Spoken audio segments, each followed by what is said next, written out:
Mm. So yun lang ha mga kababayan. Ito yung sunod nating pag-uusapan ha. Ito yung sunod. Respect is earned. Di ba? Ito yung sunod mga kababayan. Ano nga ba ang sunod? Ito magugulat kayo mga kababayan.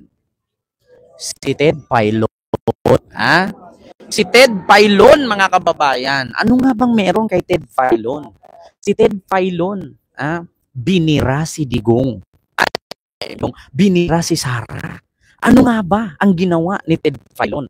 Ang sabi ni Ted Filon, kung inosente si Sara Duterte, di ba? Kung walang kasalanan, di ba? Pabor na nga daw sa kanya yung 18 kasenador na pumirma na ibasura ang impeachment.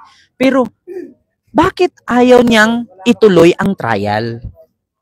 Bakit ayaw niyang ituloy kung wala siyang tinatago? Si Ted Filon, mga kababayan, bumaliktad na. May buwelta na at pasaring kay Sara. Eto po mga kababayan, i-play ko lang. Hindi ba?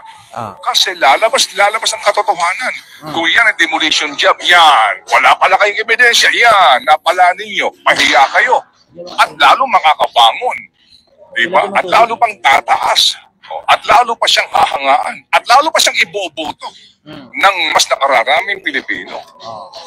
Pero bakit mo iniiwasan? At ngayon, ang salag nga natin puro teknikalidad, di ba? At ang salag mo puro mga, sabi nga, procedural. Walang substance. Di ba? Walang substance.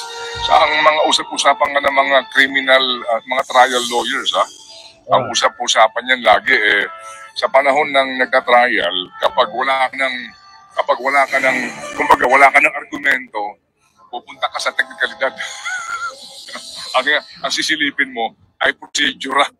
Dito, andyan maliwanag siya. I'm sure, wherever you are, napag-usap, pwede ba yun? Pati si Katunying. Sa isang kaso lang halimbawa, sa isang particular na kaso, isang particular na kaso sa husgado. Doon muna tayo sa motion to dismiss. Maganda tong point ni former presiding justice Sandoval, Edelberto Sandoval, na nag-message sa akin kahapon.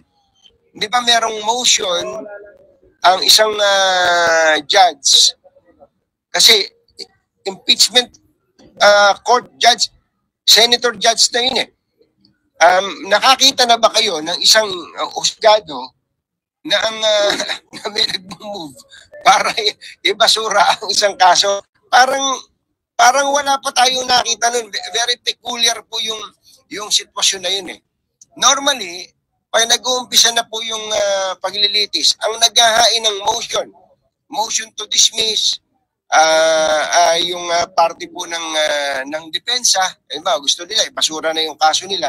Even in open court, sasabihin ng defense lawyer o abogado ni VP Sara, i-dismiss na po yung kaso na yan dahil maraming problema yan. Pero ang hihingi na mag-dismiss ng kaso yung judge mismo sa kapwa niya mga judge. Diba? Nakita nyo mga kababayan, narinig ninyo? Yun, si Katunying at si Ted Filon bumibira. Partida na yan 18 kasenador na ipabasura. Pabor na kay Sara. Pero bakit ayaw niyang i-trial? May tinatago ba? Ulitin ko kay Ted. Lalong hahanga ang sino man po sa inyo sa Vice Presidente kung kanyang masasagot ito at maibabangon niya ang kanya pong dangal at pangalan dito sa mga... Diba? Mas lalong papaniwalaan si Sara at mas lalong marami ang susuporta sa kanya kung haharapin niya, sasagutin niya ang mga aligasyon laban sa kanya sa mga impeachment complaint. Bakit kailangan i-dismiss? Bakit hindi ituloy? Di ba? Kasi ganito yan mga kababayan Mas, kung ako kung mapatunayan man ni Sara na hindi totoo ang aligasyon sa kanya ng mga nag-file ng complaint sa impeachment niya. Halimbawa, yung isa, Article 1, nanalo si Sara. Article 2, nanalo si Sara. Article 3, 4, 5, nanalo si Sara. alam mo sa totoo lang, ako mismo voluntarily pupunta ako sa opisina niya at maghingi ako ng pasensya. Mag-sorry ako sa kanya doon. Kakausapin ko siya ng one-on-one masinsinan. 'Di ba?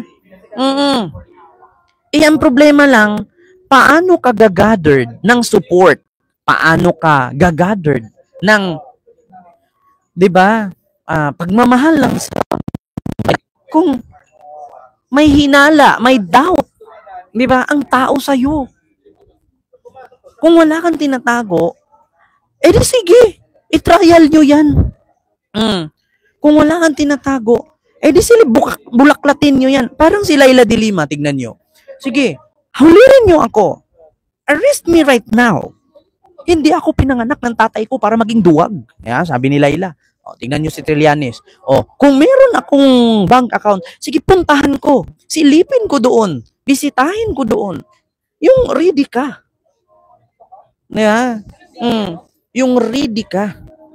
Ang problema lang kasi, mga kababayan, parang paatras ng paatras ng paatras. Di ba? My God. Patakbo ng patakbo ng patakbo. Padinay ng padinay. Palihis ng palihis. Paayaw ng paayaw. So yun. Kung wala kang tinatago, partida na yan. 18 ka senador. Pipirma yan sa'yo na hindi ka ma-impeach. Di tuloy mo. Di ba? Ipakalkal mo kung ano man ang nakikita nila. Kung talagang, para, di ba, mag-gathered ka ng maraming suporta. Mag-gathered ka ng maraming suporta, mamahalin ka ng tao, hahanga ang tao sa'yo, mabibilib ang tao sa'yo, may possibility, 0 ang kalaban mo sa 2028 kung magpipresidente ka. Yeah? Malayo ang agwat ng boto ninyong dalawa. Kung palaban ka. Ang problema lang, patanggi ka ng patanggi, paatras ka ng paatras, paayaw ka ng paayaw. What the heck? Sabi nga ni Ted Filon, kung alam mo sa sarili mong inosente ka, kung alam mo sa sarili mong wala kang ginawang kasalanan at wala kang tinatago, and then go ahead. Trial. Di ba? Ang problema lang kasi, mga kababayan, ang masakit lang kay Lustay, maraming alibay. Di ba? The truth will set you free. The truth will set her free. Ganun yun, mga kababayan. So, yun, mga kababayan, hindi ko na masyadong habaan yung ating reaction ngayon, yung ating live ngayon, yung ating tinatalakay ngayon, yung ating pinag-uusapan ngayon kasi medyo parang uulan na naman. Tandaan nyo po, mga kababayan,